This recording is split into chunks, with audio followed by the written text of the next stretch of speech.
Fala, galerinha, ó, mesmo carrinho, dando continuidade ao serviço de higienização interna aí, tá? Depois o Gustavo vai mostrar pra vocês aí, tá? Vou mostrar primeiro aí, mais um banquinho aí, como é que tá a situação dos bancos do carro, pra vocês verem depois como é que vai ficar aí. A máquina, ela injeta o produto, entendeu? Ela tá amolecendo aí a sujeira, ok? Eu já havia aplicado um pouco devido ao estado do banco que tá muito ruim. Vamos lá para remoção. Olha isso, galera. Olha o estado do banco.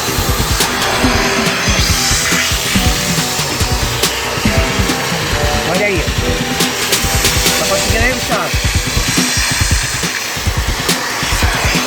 Pra quem acha aí, ó, que o banco do seu carro tá limpinho, ó, olha a sujeirada, hein?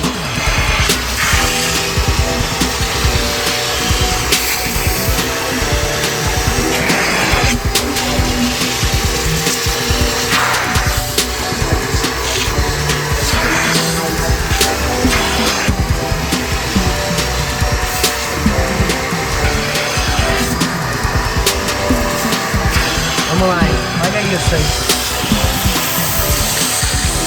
Chega a sair um chocolate.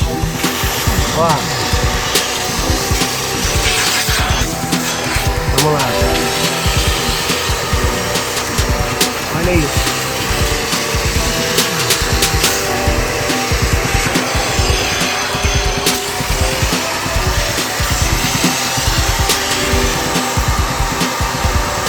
Olha isso, galera.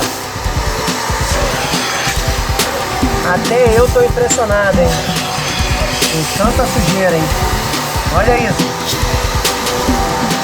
Chega a parecer um chocolate, galera.